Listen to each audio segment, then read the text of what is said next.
We now are going to we're going to hear from Dr. Brad Dicianno, who is the Medical Director and Chief Operating Officer of the Human Engineering Research Labs.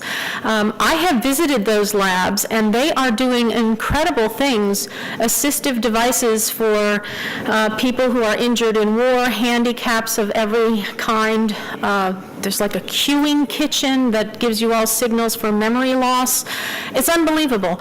We're so glad that Dr. Dicianno could be with us today. And if you would please welcome Dr. Dicianno.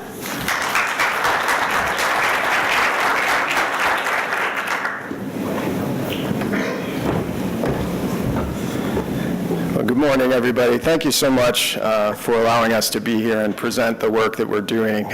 This is one of the most fun parts of my job, is to showcase the work that our innovators put out there, and so that you get to see the great work that they're doing.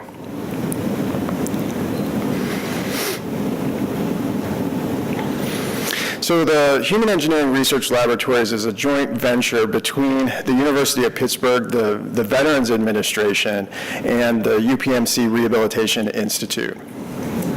Our funding comes through a number of different mechanisms. One is through the VA, of course. Another is through lots of federal grants for research, and then also corporate partnerships and sponsorship. Our mission really focuses around improving mobility for people with different various disabilities. And our vision long-term is to create a world where people can move about and live independently just like everybody else.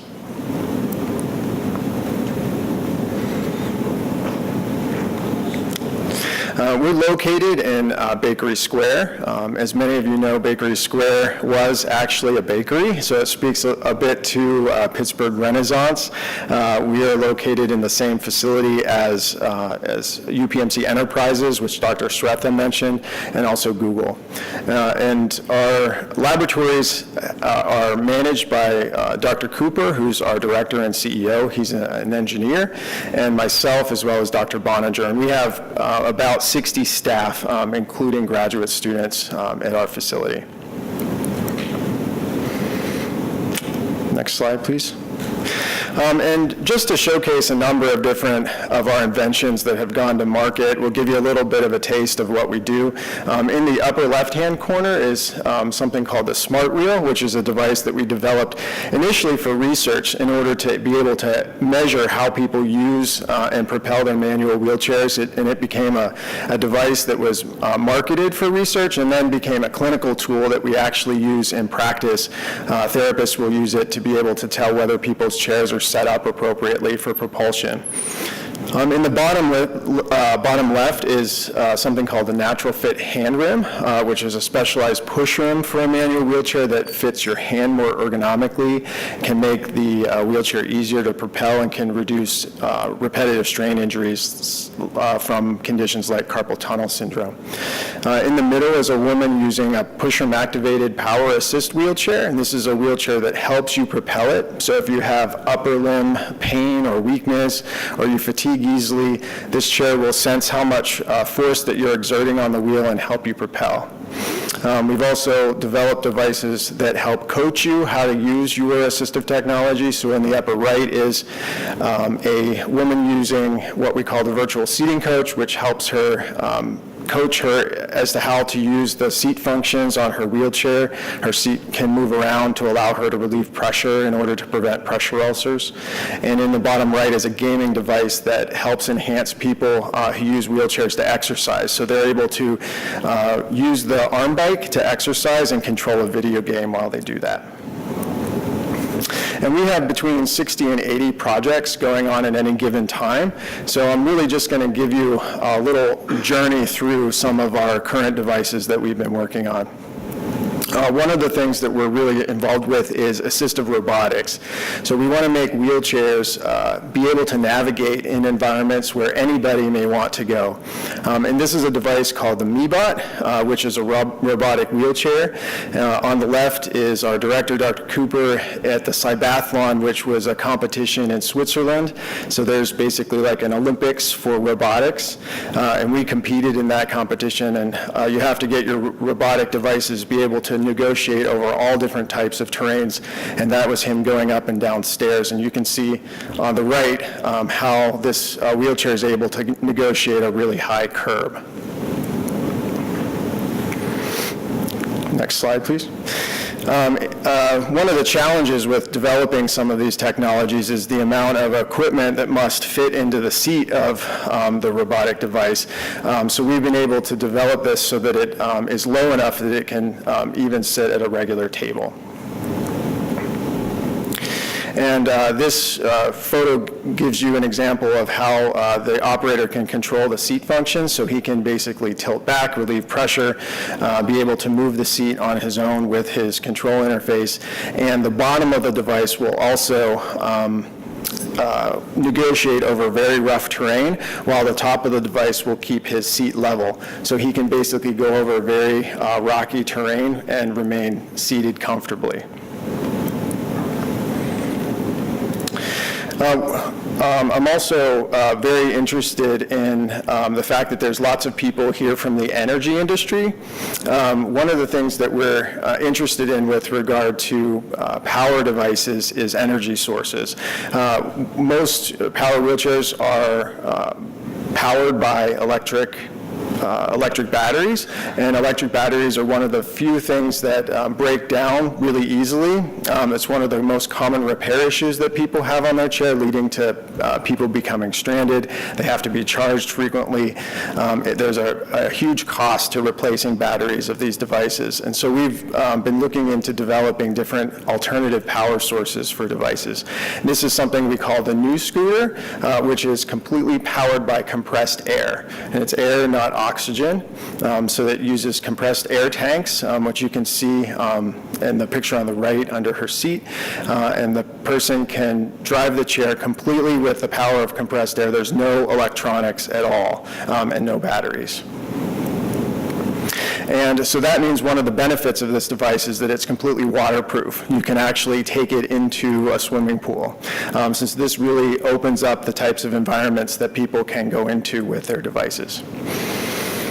And if you're ever in the San Antonio area in Texas, this is an example of a place where we've translated our technology most recently. There's a water park called Morgan's Wonderland, which is an adaptive water park for children with disabilities. And we've translated our pneumatic devices to the water park so their kids can be able to go into the pools and into the water with our pneumatic technology. Another robotic device that we've been working on is called the PERMA. This is a robotic wheelchair that has robotic arms attached to it. The robotic arms can tuck behind the wheelchair and store and go along with the person, and then the person can operate them and bring them out front to help with things like opening doors or reaching over a counter to get a cup of coffee. Another interest is how do people transfer in and out of bed, in and out of their wheelchair, and back and forth, and this can be very difficult for caregivers. So we've developed robotic devices that also assist with transferring people, and this device can transfer a person with just your finger. We also do a lot of work with virtual reality and immersive environments. This is a system called the Karen system, which we have at our lab, which has a conveyor belt type treadmill, a hydraulic platform that moves in all directions, and we can basically immerse people in different environments and challenge them in a safe way in order to teach them rehabilitation skills. So what you're seeing there is a person with a prosthetic leg learning how to walk, but we can also use the Karen system for manual wheelchair propulsion, both to train people how to propel their chairs or measure how they're doing for research purposes. And this is also someone with a power wheelchair on the system. We've also recently worked with a company in New Zealand to develop an immersive environment that works through Oculus Rift. So this is a head-mounted virtual reality system that you use goggles for. We've developed a very realistic world that is customized for wheelchair users, and we can immerse people in an environment and teach them how to drive their power wheelchairs through using virtual reality. This is particularly helpful for people with very severe impairments who may not really get adequate training so that they can become independent with driving. And this is what we call the queuing kitchen. This is an example of a device that we've built for the home environment that allows people to interact with their environment more safely and provide queuing for cognitive impairments. So this kitchen has a computerized system that will coach you through different tasks. So let's say you want to do a complicated kitchen task, like make a particular recipe. It will help you locate the ingredients by lighting up the cabinets. It will also dispense the correct amount of water from the sink for the recipe. It will set the oven to the correct temperature and turn it off when the recipe is done. And it also has a mounted robotic arm that will move through the kitchen and help you with tasks. So the robotic arm can turn on the sink or open the dishwasher or help you open a jar. We're also involved with mobile health platforms, so we're really interested in mobile devices that will help engage people in physical activity and also help them manage their medical problems at home. People with disabilities have very unique needs, and there aren't a lot of software systems out there that are appropriate for people with disabilities to manage their unique problems. And as you know, there's activity trackers that are meant for people that walk, but there aren't yet great trackers that allow us to measure how people move in their wheelchairs. So that's something that we're also involved with developing.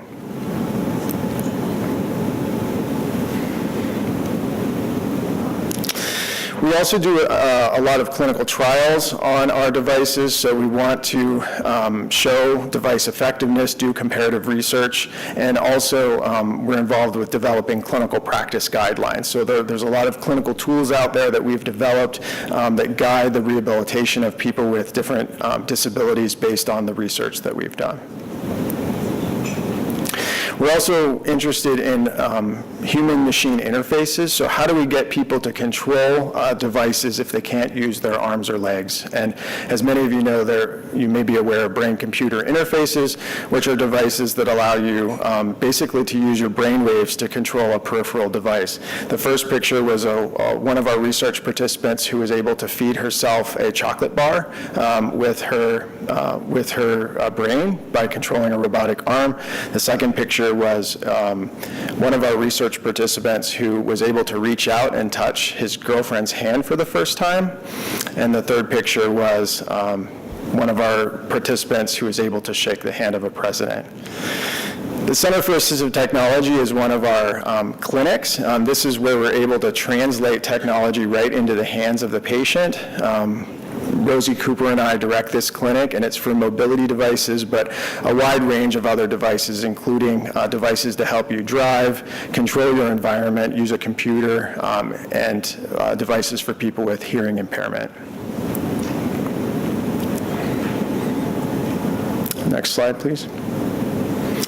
We also have a rapid prototyping and manufacturing facility, so everything that you see here that I've given examples of, we've also built. So we can build scientific-grade equipment, every piece from the electronics all the way to the hardware. We're also a testing facility, so just like we would do safety testing for vehicles, we can do safety testing of any type of assistive technology. So if you're a company, you can send us our products, and we will take them through a series of rigorous international standards and give you advice back on how to improve the design and whether they meet international standards. Finally, we're involved in a lot of education and outreach initiatives, so we train a lot of undergraduate, graduate students as well as veterans. We have students come from all over the world to train with us to go into the engineering and other STEM fields, and we're involved in a lot of outreach activities working with Walter Reed and other professional organizations. And if you're interested also in what we do, you may want to check out the International Society of Wheelchair Professionals, which is an organization that was developed by our investigators to improve access to assistive technology throughout the world. So about half of people in the world who need wheelchairs don't have one. And so this organization helps get technology into the hands of people that need them and also helps train clinicians throughout different countries. And I just want to end on a video that Time Magazine did about our lab. You'll be able to hear from our director, Dr. Cooper, and some of our research staff, and I think the video will give you kind of a highlight of how all these things fit together. So thanks for your time today.